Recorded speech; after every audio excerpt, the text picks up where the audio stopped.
Hi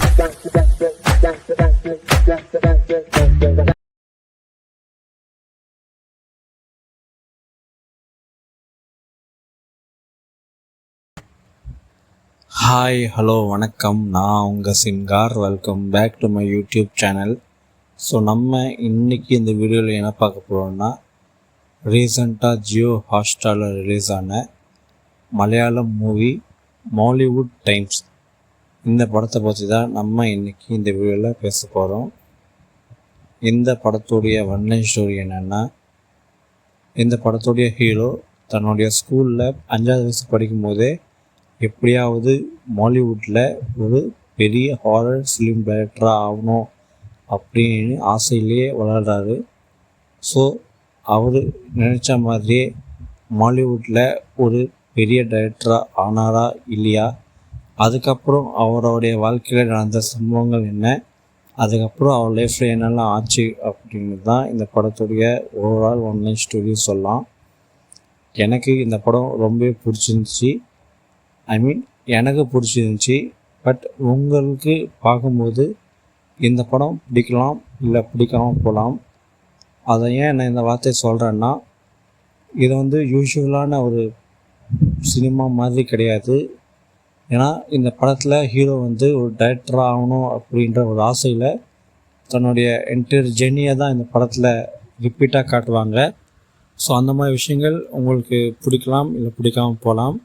அதுவும் இல்லாமல் எனக்கு இந்த படம் பிடிச்சதுக்கான முக்கியமான காரணம் இந்த படத்துடைய கதை அண்ட் இந்த படத்தை எடுத்த விதமும் தான். இந்த படத்தில் சினிமாவில் நடக்கிற நிறைய விஷயங்கள், அதாவது சினிமாவில் நடக்கிற பாலிட்டிக்ஸ், அதே மாதிரி சினிமாவில் நடக்கிற கதை திருட்டு, அந்த விஷயத்த ரொம்ப காட்டியிருப்பாங்க. எல்லா டைரக்டர்ஸுமே சில படங்கள் பார்த்து இன்ஸ்பயர் ஆகி சில விஷயங்கள் பண்ணுவாங்க. இல்லைன்னா சில பேர் அந்த விஷயத்தை அப்படியே காப்பி பண்ணி அவங்களோட படத்தில் யூஸ் பண்ணிப்பாங்க. இன்னும் சில பேர் கொஞ்சம் மோசம், ஒரு படத்துடைய கதையை தெரிஞ்சுட்டு, அதாவது அந்த கதைக்கான சொந்தக்காரங்களுடைய பர்மிஷன் இல்லாமலேயே அந்த கதையை இவங்க எடுத்து யூஸ் பண்ணிவிட்டு அதை விட கொஞ்சம் சீக்கிரமாக ரிலீஸ் பண்ணிடுவாங்க. ஸோ அதை தான் கடை திருட்டுன்னு சொல்லுவாங்க. ஸோ என்னோடய பர்மிஷன் இல்லாமல் என்னோடய கதையை எடுத்து படமாக்கி விடுறது, அப்படி தான் சொல்லலாம். ஸோ அந்த விஷயத்த இந்த படத்தில் நடக்கும்.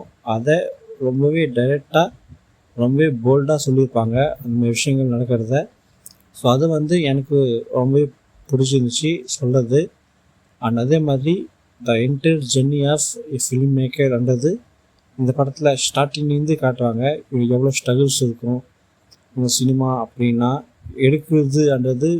ஏன்னோ சொல்லிடுறாங்க, இந்த படம்லாம் மொக்க, இன்னும் சூப்பராக பண்ணியிருக்கலாம் அப்படின்ட்டு. அஃப்கோர்ஸ் ஒரு படம் நல்லா இல்லைன்னா நல்லா இல்லை தான், நல்லா இல்லாத படம் நல்லா இருக்குதுன்னு சொல்லவும் முடியாது.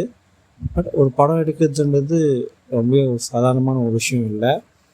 அஃப்கோர்ஸ் டைரக்டர் தான் எல்லாமே பார்த்து பண்ணணும். அந்த ஒரு விஷயத்த இந்த படத்தில் ரொம்ப சூப்பராக காட்டியிருப்பாங்க.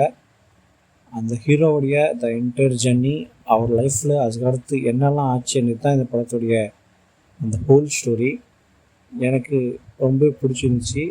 அதனாலையோ என்னவோ மேபி மிச்ச பேருக்கு இந்த படம் எப்படி இருக்கும்னுட்டு எனக்கு தெரில.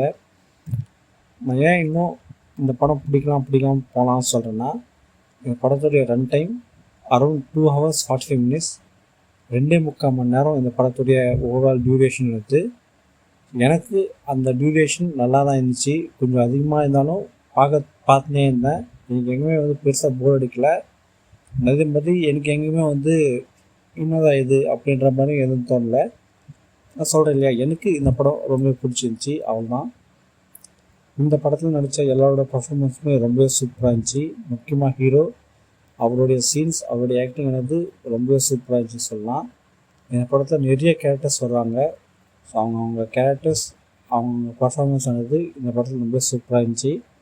இந்த படத்துக்கு மியூசிக், முக்கியமாக பேக்ரவுண்ட் மியூசிக், இந்த படத்துக்கு என்ன தேவையோ அதை சூப்பராக கொடுத்துருந்தாரு இந்த படத்துக்கு மியூசிக் டைரக்டர். ஓவராலாக ஒரு நல்ல படம், எனக்கு ஒரு பிடிச்ச ஒரு படம்னு சொல்லுவேன். ஸோ இந்த படத்தை யாராச்சும் பார்த்துருந்தா இந்த படம் உங்களுக்கு எப்படி இருந்துச்சுன்னுட்டு உங்களுடைய அந்த ஒப்பீனியனை கீழே கமெண்ட் செக்ஷனில் சொல்லி கொடுத்துக்கோங்க. இந்த படம் நீங்கள் பார்க்கலன்னா இப்போது இந்த படம் வந்து ஜியோ ஹாட்ஸ்டாரில் தமிழ் ஸ்ட்ரீம் ஆகுது. பார்க்கணுன்னு வச்சிங்கன்னா ஒரு செக் பண்ணி பாருங்கள். ஹோப்ஃபுல் உங்கள் எல்லாருக்குமே இந்த வீடியோ பிடிச்சிருக்கோன்னு நினைக்கிறேன். அப்படி வீடியோ உங்களுக்கு பிடிச்சிருந்தா கண்டிப்பாக மறக்காமல் வீடியோவை லைக் பண்ணிக்கோங்க. அதே மாதிரி நம்மளோட சேனலை சப்ஸ்கிரைப் பண்ணிக்கோங்க. பக்கத்தில் இருக்கிற பெல் ஐக்கான் கிளிக் பண்ணிக்கோங்க. அப்போ தான் நான் போடுற வீடியோஸ் உங்களுக்கு நோட்டிஃபிகேஷன் வந்து சேரும். நம்ம சேனலை சப்ஸ்கிரைப் பண்ணதுக்கப்புறமா நம்ம சேனலோடைய ப்ளேலிஸ்ட் அப்படின்ற ஒரு ஆப்ஷன் இருக்கும். அதை கிளிக் பண்ணிங்கன்னா உங்களுக்கு நிறையா செக்மெண்ட்ஸ் நிறைய வீடியோஸ் இருக்கும். அது எல்லாத்தையுமே பார்த்து என்ஜாய் பண்ணுங்கள். இன்னொரு வீடியோவில் வந்து நான் உங்களை சந்திக்கிறேன். அது வரைக்கும் நான் உங்கள் சிங்கார். தேங்க்யூ. பாய்.